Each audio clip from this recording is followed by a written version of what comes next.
even and welcome to a special Shakespearean edition of QI dedicated to and entitled The Immortal Bard. Strutting and fretting their hour upon the stage tonight are the two gentlemen of Verona, David Mitchell, Bill Bailey.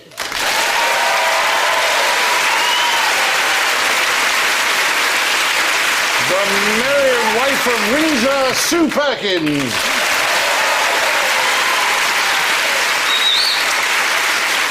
And much ado about nothing, Alan Davis.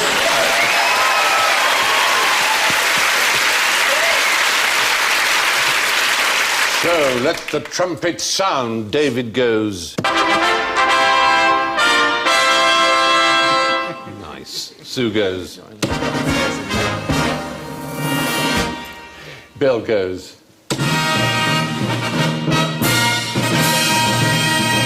And Alan goes. She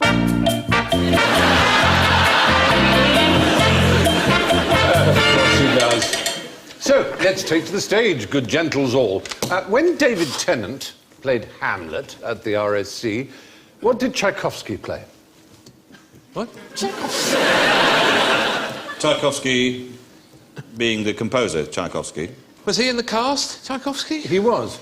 Peter Ilyich. Not Peter Ilyich Tchaikovsky, the Russian composer. Another musician called Tchaikovsky. He was also a pianist, a rather startling and amazing pianist, actually. A most eccentric pianist. Richard Stilgoe. No, I've already told you his name. It was Tchaikovsky. Tchaikovsky. Well, you say he played Richard Stilgoe? Yes. He blew into Richard Stilgoe and a noise came out the other end. You're putting him in the past tense, so I'm assuming he may have shuffled off his mortal coil. To quote Hamlet. To quote. Indeed. And that will be the only quote. That's it now. I've blown all my quotes. But you've done damn well. It's a good start. Yes. So if he's dead... He was dead. He was so he's not The alive. skull? So he's a skull? Yes, he played the skull. Yeah, we don't have the real skull there, but that's what a skull looks like. He was a very passionate Shakespearean. That is the real thing there, was Tchaikovsky, and he bequeathed it to the Royal Shakespeare Company, asking that it be used in productions of Hamlet for the part of... Do you remember the character? Whose skull it is that Hamlet...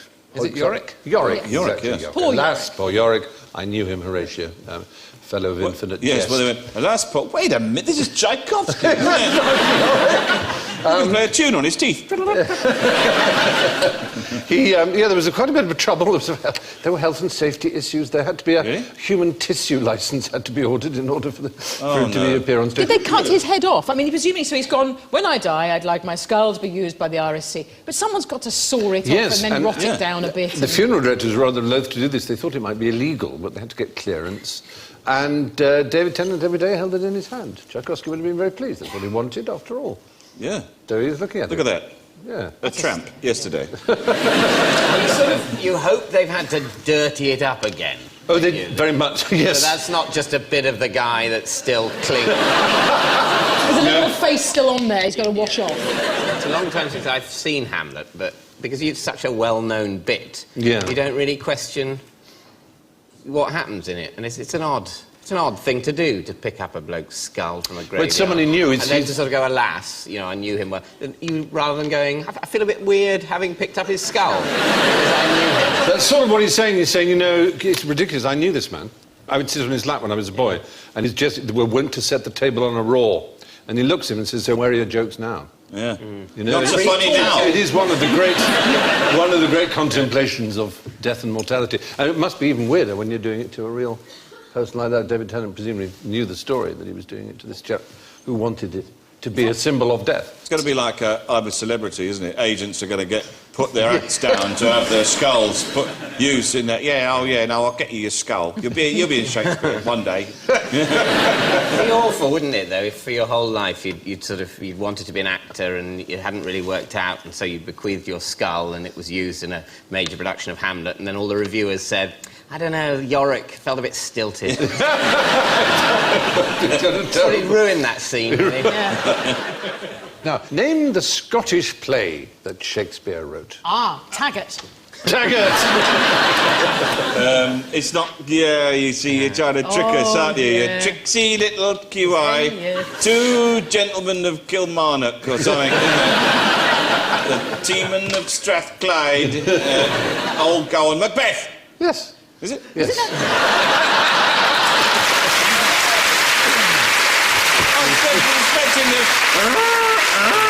No, we thought that as actors you might say, never, never, I'll never say it. But then it would have got the forfeit. Had you said never. How to do the forfeit? Because, of course, as you know, there is a tradition, is there not? The very saying of the name Macbeth in a theatre is bad luck.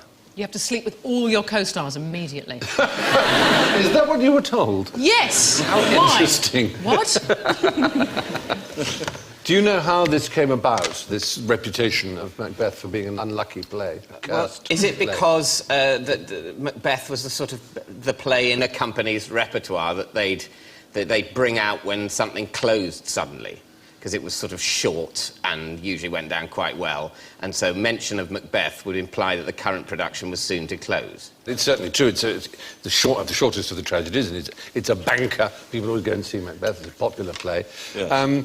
Now, there is actually a really specific reason. It was a hoax.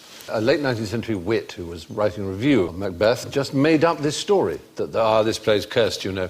It was Max Beerbohm who had made this story up entirely.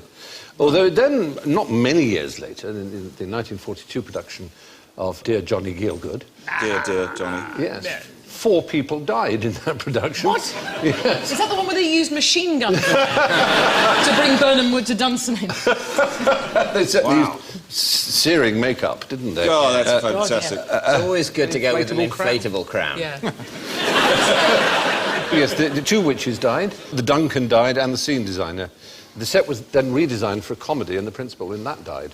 The radiant Diana Wynyard, 30s and 40s actress, you may remember, there she is. Yeah? She played Lady Macbeth and thought it would be more convincing in the sleepwalking scene to have her eyes closed, and she walked off the stage into the orchestra pit. Certainly not. I don't know whether that's Macbeth's curse or being a stupid actress curse. They're all watching her go and just let her go. Yeah. This is the only way she'll learn. Did she carry on going from the sort of bowels of... She out, damn sport! And then she climbed out again, apparently. Doing it all through rehearsals. I'm going to carry on.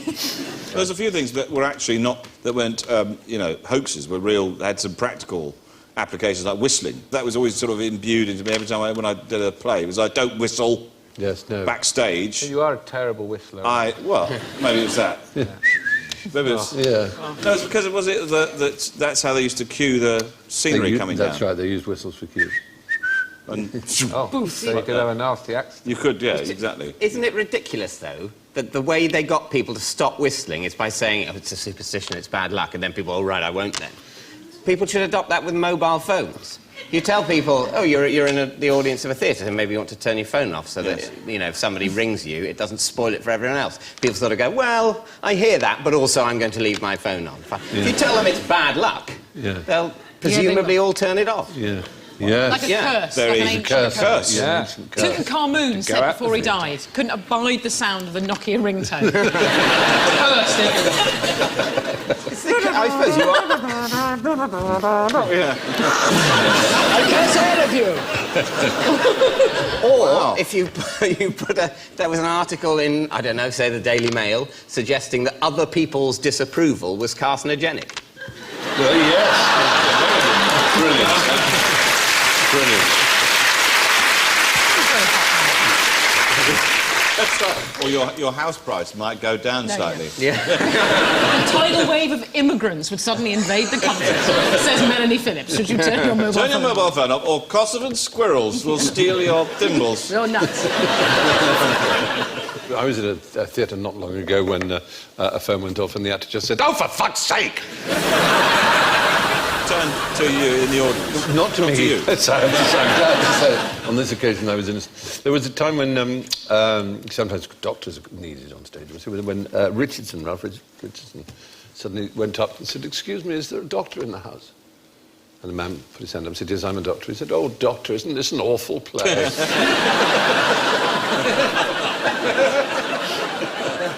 The best one is the Piers Adora. That's my the Piers Adora is the all-time greatest. favourite. Do tell the that. Piers Adora, when there was a production of the Diary of Anne Frank, and Piers Adora was in it. She was so bad that when the Nazis came downstairs, somebody shouted out, "She's in the attic!" She's in the attic!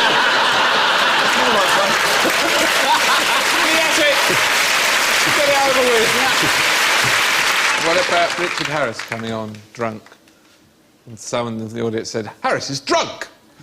And he stood up, because he'd fallen down. He stood up and said, "If you think I'm drunk, wait till you see O'Toole." The most famous was Peter O'Toole was in the Coach and Horses in Soho one lunchtime having a drink, and he made best friends with the drinker he was standing next to, and they were getting absolutely pissed. And they said, and O'Toole said, "What should we do? Well, let's go and catch a matinee of something."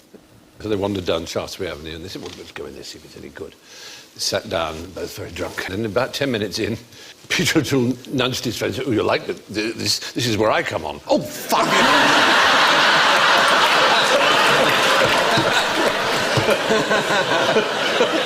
I love that. When he was drunk, he knew he had to be somewhere. His subconscious took him there somehow. Said, "Oh, we're wrong." We're in Edinburgh. We did this production of 12 Angry Men, and one of the jurors fainted on stage, and his eyes rolled back, and his head went, and his head hit the table, bang, like that. So all of us picked him up bodily and carried him off the stage, and you see the audience going, "I don't remember a bit where one of the jurors dies." It was terrible. It was very hot that year, and I remember somebody fainted in the audience as well, and she cartwheeled down through the stairs like this, stage like this, and she went ragdolled all the way down to the front of the stage. Whoa. And people were going like that, and she knocked over someone in a wheelchair, right? And he fell out of his chair like that. Then the boyfriend got up, came down, saw his girlfriend unconscious, and he fainted, right? So there was a pile of bodies at the front stage. It's a very odd thing to faint at the sight of unconsciousness. Not at the sight of blood. Yeah. I can't bear sleeping people. Yeah. I have to do something. Oh my gosh, One would trigger another, and then another, and then another, and then the whole world would, if most people had it. Be a very low-key version of a zombie movie. Yeah. Well, yes, Max Beerbohm it was who invented the curse of Macbeth in 1898. Leonard Bernstein wrote a musical based on Romeo and Juliet and set it in New York. What was it originally called? Was it West Side Story? It became West Side Story, but it was originally called... East Side Story. Yes!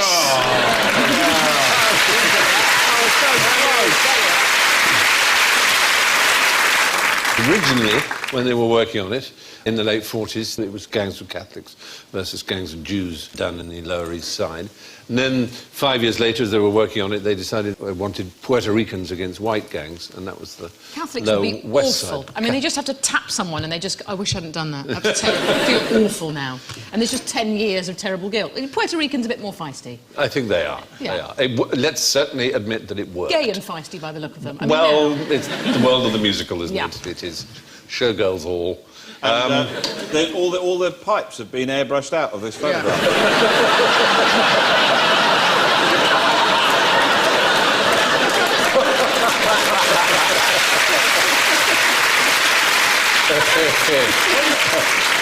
Oh, heavens above.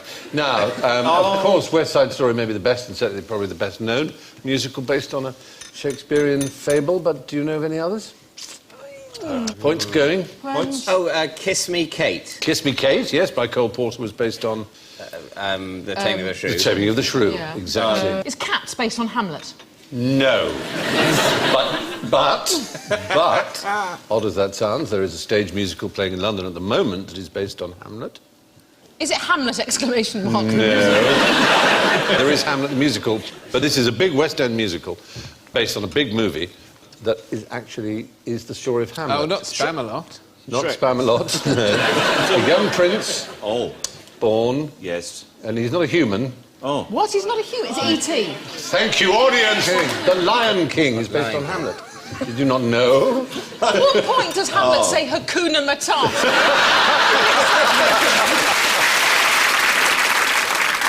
What about The Tempest? What were they made of that? Wicked. The Perfect Storm. That's basically... Speed 2. Harold and Kumar get the munchies. Well, no, there's Prospero's Books. Oh, yes. There's one, but there's another 50s rather classic sci-fi movie. Oh, The audience are really joining in now. Forbidden Planet. Yes, Or a Monsters working from title, the- Rip One Out. Yeah. There was one based on the Comedy of Errors musical. What happens in the Comedy of Errors? Yeah, Lots of... there are two sets of identical twins. Oh, God, which is- one of them's shipwrecked. Who's a girl? Who's a boy? I'm married. twins. Everyone's dead. The Boys from Syracuse is the name of the musical. Oh, OK. Terminator 2. No. Shylock is sent back from the future to... Oh, I've got my chain stuck in my ruff.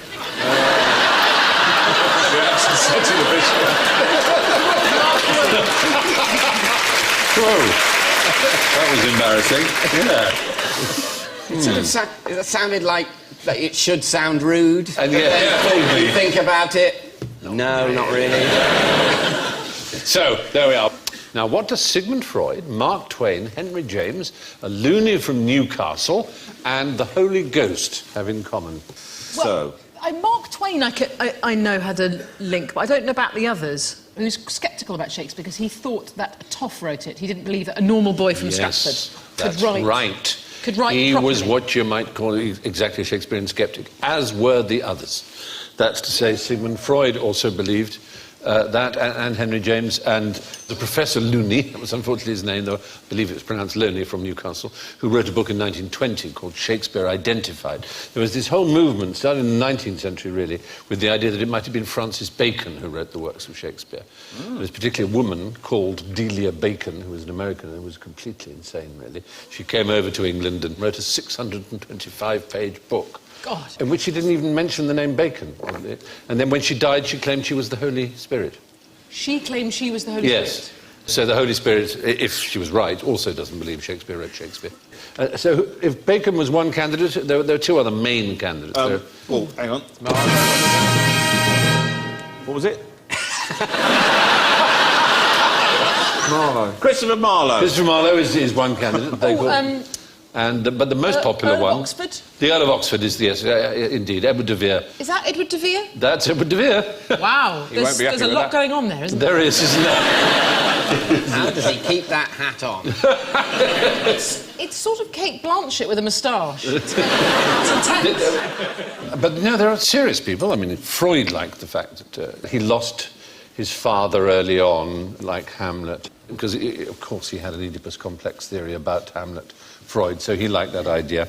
Who else? Looney invented a rather fanciful scenario because the Earl of Oxford died in 1604, and Shakespeare carried on writing plays many years after that. So That might almost be the point at which to abandon the theory. Yeah, you'd think. Instead of which he claimed that before dying he'd left a whole sheaf of plays and that his servant, Shakespeare, then just produced them one after the other. Isn't the Tempest written sort of 4 or 5 years after he died? 6 years maybe even after he died, referencing sort of stuff of the time. So after De Vere's dead. Yes, quite. He probably just left insert topical gag here. Yeah, that's right. But there are Mark Rylance and Derek Jacobi, both supreme actors, and they both believe that it was the Earl of Oxford. There isn't a shred of evidence, as far as I can see. It sort of doesn't matter. On the basis that what Shakespeare means to people is the guy that wrote those plays. And so if the guy that wrote those plays is a different guy that wrote those plays, that's still what a great guy. Yes. It's not an earth-shattering conspiracy, really, is it? That No. perhaps it isn't him? Over 5,000 books on the subject, incredibly. Yeah, I know, it's extraordinary. But yet no scrap of evidence. Not real evidence, to be honest. No, it's just speculation. And the odd thing is, they often say, well, we know so little about Shakespeare. There are very, very few people of the Elizabethan era about whom we know more. I mean, Ben Jonson, for example, who was a very famous playwright. We don't even know where Ben Jonson was born or how many children he had. If other people were writing the plays, why didn't they say so at the time? Well, quite. I mean, That's the bit I don't understand. It always seems like he didn't write all that. Wouldn't it have come out if other people had written? Yeah, but if it was Ben Jonson or any of those others, jolly good luck to them, I say. Was it just because he wasn't posh? Does it just come down to It's basic kind of class snobbery. system? They think, well, he was just this kid from Warwickshire and he was a woodlander, and but in fact, His father was a glover, which is a perfectly decent trade, as you say, and he went to the grammar school there almost certainly. And He's sort of, you'd think, exactly as far up the society as you'd expect a major writer to be. Yes. Not, it's not like now the best novels are written by the Duke of Westminster. No, a very good point. Those people, anyway, claimed that he didn't write his plays, all those ones we saw. But how many words did Shakespeare write? Oh, that'd be quite a lot. How many different words? Yeah, yes. Yes, well, there are a number of things here. One is simply, how many pieces of his handwriting do we have? There's his signature. There is his signature a few times, isn't there? He never spelt his name the same twice. No, and it's pretty wonky writing, it's got to be said. Shakespeare. It's, what? He's probably more used to, typing. That one says... He was on the source on the top. He was on something. Right, That one looks, it says Gallipot. William. The William's quite good on one of them. Anyway, this reinforces some people's arguments who say he got a clerk even to write his name. He couldn't even write his own name, they say. Could he have theoretically dictated these plays, then, to someone else? Well, I suppose it's possible. Barbara Cartland used to lie on a sofa and dictate her marvellous novels. I think A.A. Gill, the journalist, dictates, doesn't he? Because he has very severe dyslexia, so I think he does. Right. So there are people who do. So he's got bad handwriting, and that means he didn't write any plays? No, it doesn't necessarily mean that, but it is surprising that we don't have many examples of his handwriting, because the plays were presumably written out by other people. Now, his vocabulary. How many words do you think he used? I'm not counting repeats. He used a lot, obviously. Yeah. Dagger, murder... This could take us a long time, yes. Well, we've got to start somewhere. You've got to start somewhere, you're right. Yeah. 5,000. Yeah. They're 20,000 words. 20,000 words. And how does that compare to the average vocabulary of a Briton, would we say, roughly? That we 4 know? times as much. No, half as much. Half as much. Less. Surprisingly, yes. I mean, we're not saying that Shakespeare used every word he knew in his books. I'm sure he left lots out. I don't remember the word clitoris. He didn't use hard drive. I think it's in the second folio. Oh, it might be. So it's about half that of the average modern English person's vocabulary, because obviously he didn't have certain words to call on, like, texting or vajazzle or whatever. But on the other hand, he did have, guerdon and bodkin and fardel, which we don't use so much. Yogurt. Yogurt. I don't suppose Shakespeare knew what yogurt was. Broadband. Broadband. That's it. Activia pouring yogurt was a phrase you never heard him say.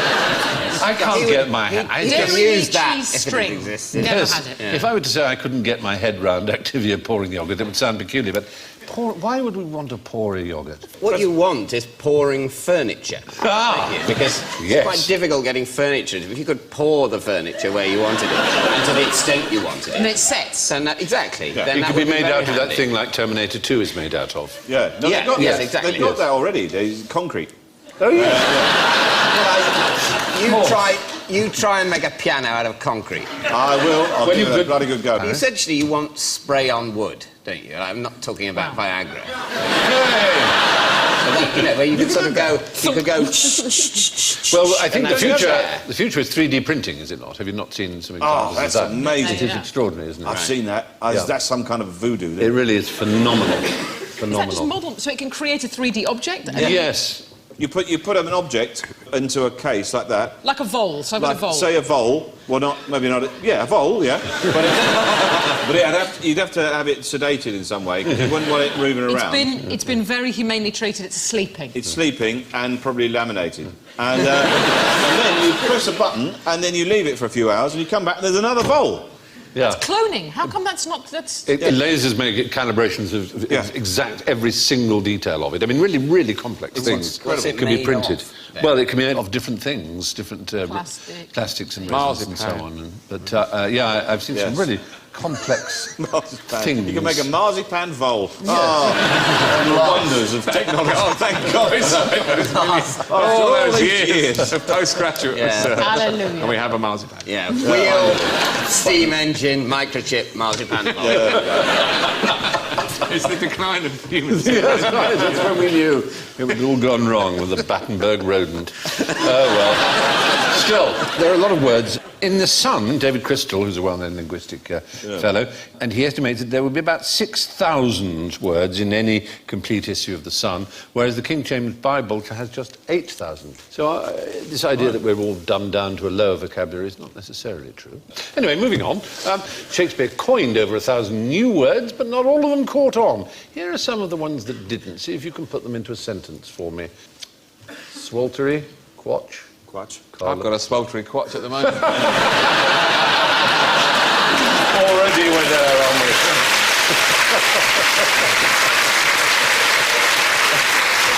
It happened when I put my kicky wickies on.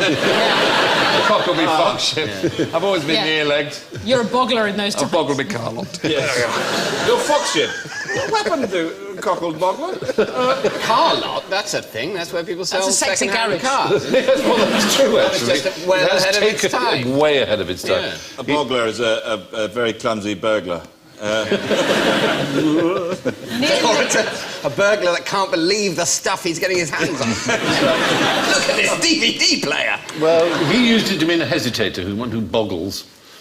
I don't know if that was in boggling the mind. What is a kicky wicky? Is that like a Russell Brand's version of a football or something? It's an affectionate term for a wife. Oh, my dear Kicky Wicky. A kicky wicky is not an affectionate term for a kicky. Domestic violence is a lot more acceptable. Oh, the old smashy washy. The old battery wattery. Punchy wunchy. And a quatch. Or is it a quatch? It's actually an adjective. I think. Fetch. Quatch. Quatch means a bit podgy, a bit quatch. Oh, you're a bit quatchy. Yeah. So, yeah. Luckily, I'm wearing a surgical truss. Plump, shall we say. Whoppend, or wappened, is corrupt. That's never really caught on, has it? But look at the ones that did catch on. Here's just a small example of words that are first used in Shakespeare. Accessible, acutely assembled, barefaced, beguiling, critic, even-handed, eyeball, Frenchwoman, hunchbacked, neglected, overpower, promising, radiance, revealing, rose-cheeked, schoolday silliness, three-legged. French woman is a bit of a stretch. French woman. He invented it. He invented taking the space out. Yes, he may have done. Even-handed, bewitchment. This is my wife. She is a thingamajig. I don't know. What can I call her? Oh, French woman. Thank you, She's a French woman. Of course, you can't be absolutely certain he invented all these because there may have been in use before, but he is often the first printed source we have for them. He presumably had to have a pretty good idea that people would understand what he was going on about. Yes, exactly.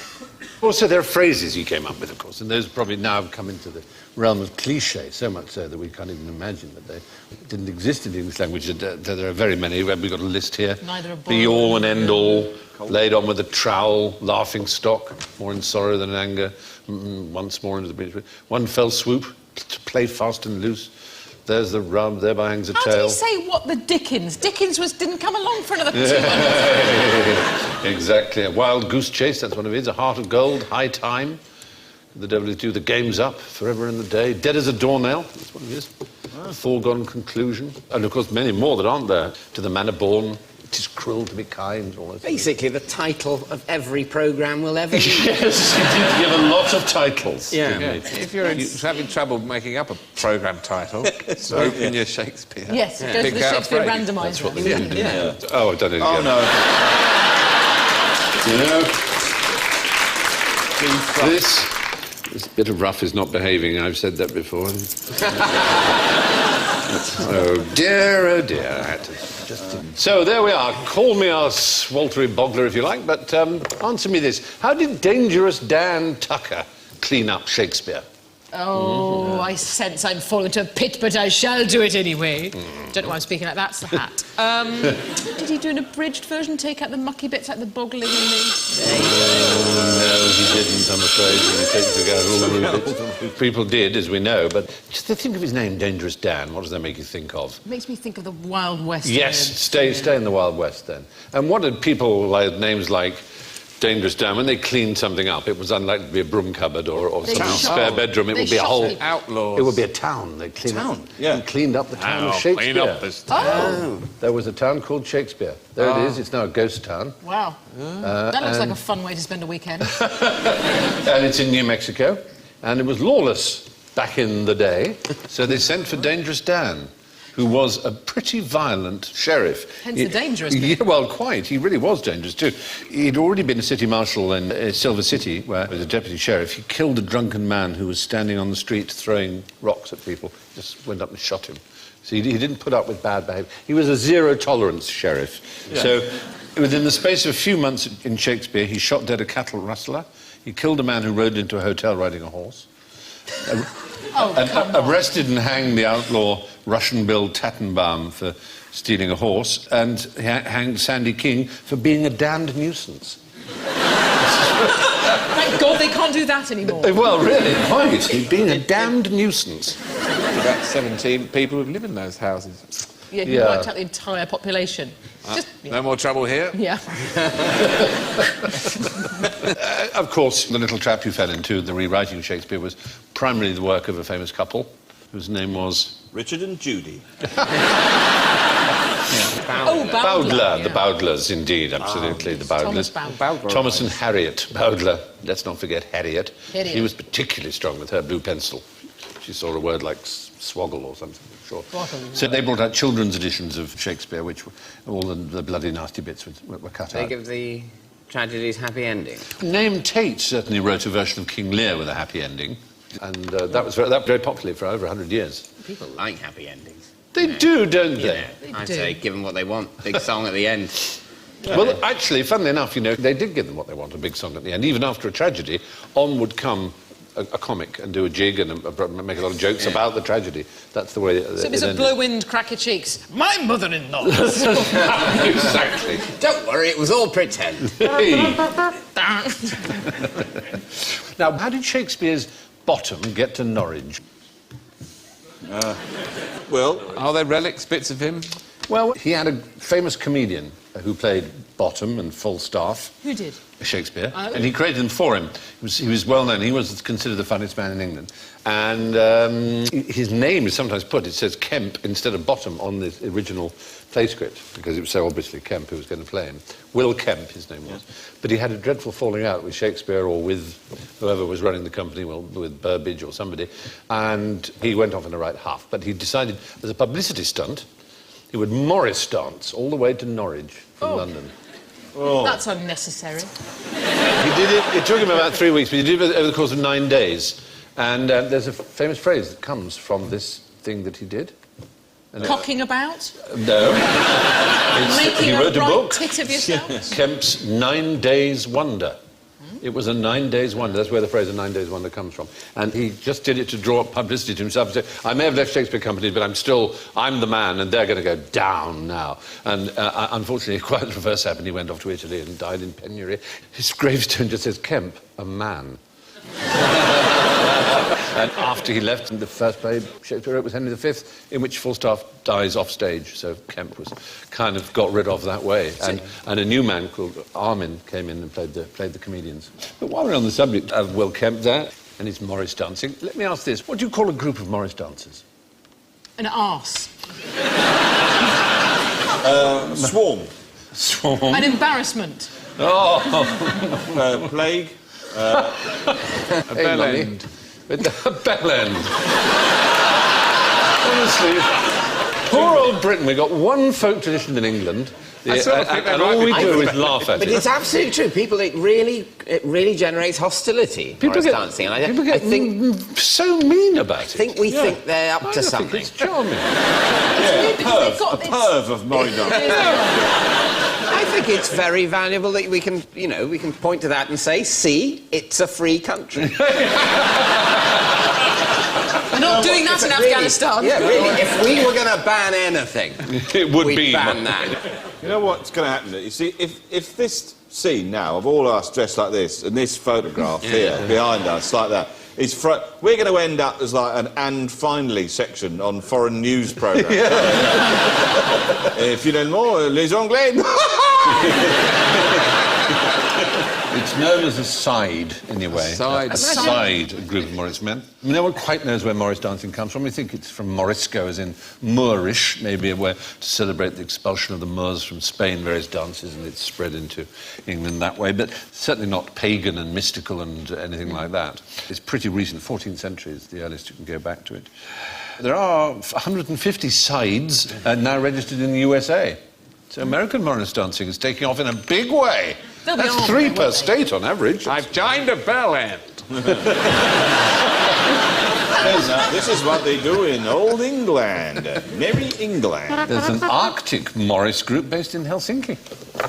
But now, time to visit that undiscovered country from whose bourne no idiot returns as we ring down the curtain on general ignorance. Sound drums and trumpets, farewell, sour annoy, for here I hope begins our lasting joy. Fingers on buzzers, in other words. What best describes, in one word, Richard III's appearance? Hunchback. There's no evidence at all that Richard III had a hunched back. Just the black propaganda of the Tudors who succeeded him. But the character in the play does. The character in the play does, certainly. And a limp, a sort of arm, twisted arm, isn't he? A bottled spider, one of the things he's called. A hideous name, isn't it? But no, it seems he was a rather decent fellow, in many respects. Intelligent, kind. There was a man called Polydore Virgil, who was a historian who was determined to paint Richard III as black as possible, and so described him as ugly, because in those days they associated ugliness and so on with much as we do today, with wickedness. So, while on that sort of thing, how beautiful was Cleopatra? She was minging. Well, I think it was sort of a bit weird looking, but sort of striking. Yes, She had a sort of probably bit of a fair. weird Well, nose. long nose, a long pointy nose. It seems possibly she had a long pointy nose. There's certainly no contemporary suggestion that she was particularly beautiful. They do say she had a very beautiful voice and that she was very charismatic. She seemed sexy. She seemed sexy, because she was a which I find is half the battle. Her mouth is very small in that it only extends as far as the flare of her nostril. Yeah, that isn't necessarily Cleopatra.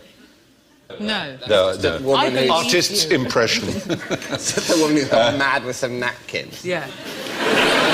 She's gone Serviette crazy. Age cannot wither her, nor custom stale her infinite variety, as Barber said about her, I think. Now, how did Christopher Marlowe die? Well, now, Ta-da!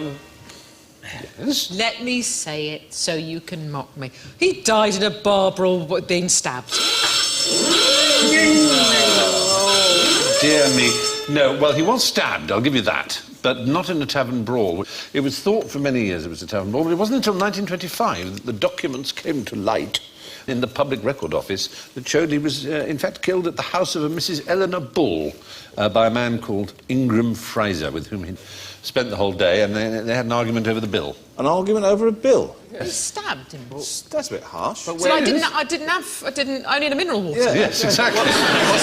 So it wasn't a tavern. No. What was it the bill for then? Was it a restaurant? It was a Might pop-up have been restaurant. They didn't call it a tavern. It was actually rather a smart restaurant, but it went downhill after that stab. It might have been a prostitute. Right. Might have been a brothel. Oh, so it could have been a brothel bill. I didn't have that. No. Yeah. No, I didn't have To be honest, the service charge in this I case did- is redundant. I had one of them, two of them. I asked for And I that, shared. but it never happened. I ordered it, but It they was refused. off. Yeah. If we all chip in, we can afford that. Why don't we just get one big one and all have a bit? Oh, I don't know. Oh, no, dear me. Anyway. Yeah, it's unlikely to have been a brothel, because he did say that he didn't trust anyone who didn't love tobacco or boys. Oh, well. Anyway, what made Lord Byron limp? That's a follow-up question. Item 4 on the brothel bill. 8 hours of Morris dancing. He had, from birth, a pronounced limp. L-I-M-P, pronounced limp. So did he have a... They're not quite sure whether or not he had a club foot. We know that, in fact, he didn't have a clubfoot. It's often said that he did, because that's the sort of one that people have heard of. He had a sort of withered leg, and you can tell from his boots. He was very athletic, and he hated this limp. but he swam the Hellespont and he boxed, and he was very worried about his weight. He became possibly an early male anorexic, it seems. And he liked to spend money, did old Byron. He ordered batches of 24 a time of white linen trousers, which he only wore once. He also ordered silk handkerchiefs in batches of 100. Each one was 9 guineas, which was an average man's pay for the year. So what was he? Was he coining it in with the writing? He inherited at an early age the title and Newstead Abbey, which he spent very, very fast. But he was, in fact, incredibly highly paid, yes. For every canto of Don Juan, his last great masterpiece, I think. Yes. Thousands he got for each canto. So he would write a canto, he was have a hanky score, or write another canto. He was hugely successful, yeah. And white linen trousers? Yes. Does that sound like something out of Miami Vice? Doesn't it? He had to leave England because there was a scandal about him possibly having had sex with... a young... goat. A barbaric story at Cambridge.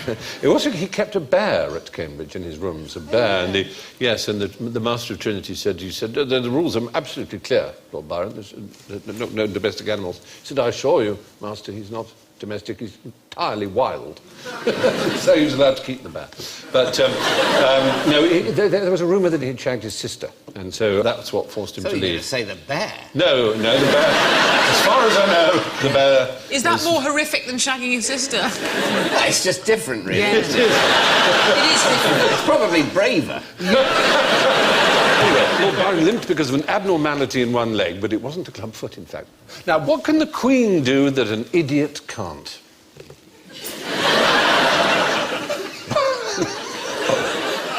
By the looks of it, kill people with their own eyes. Doesn't look in the best mood there, I agree. One tires of Morris dancing. This is something she's allowed to do, but doesn't. But an idiot is not allowed to do. Drive, vote. Vote is the right answer. Most people think the Queen can't vote. She has every right to vote as any citizen. She's never exercised that, as far as we know. But idiots are not allowed to vote. And lunatics may only vote during their lucid periods. So test them on the way into the food. So it's a surprise that most people think that the royals can't vote. They can, they just choose not to. But alas, alack, and well away, our revels now are ended. These are actors, as I foretold you, were all spirits and are melted into air, into thin air, and we must consult the scores. Well, my gracious heavens. I'm afraid rather down the bottom of the list with -14, Bill Bailey.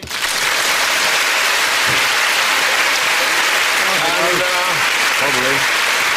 4 to the better with -10, Sue Perkins.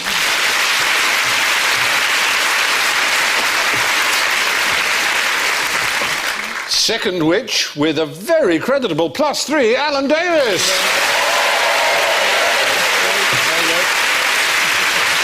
But tonight's Prince of Denmark with 6 points is David Mitchell.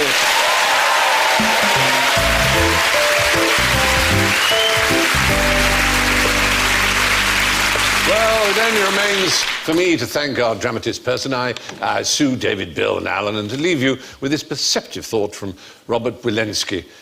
We've heard that 1,000,000 monkeys at 1,000,000 keyboards could produce the complete works of Shakespeare, but now, thanks to the internet, we know that this is not true. Good night.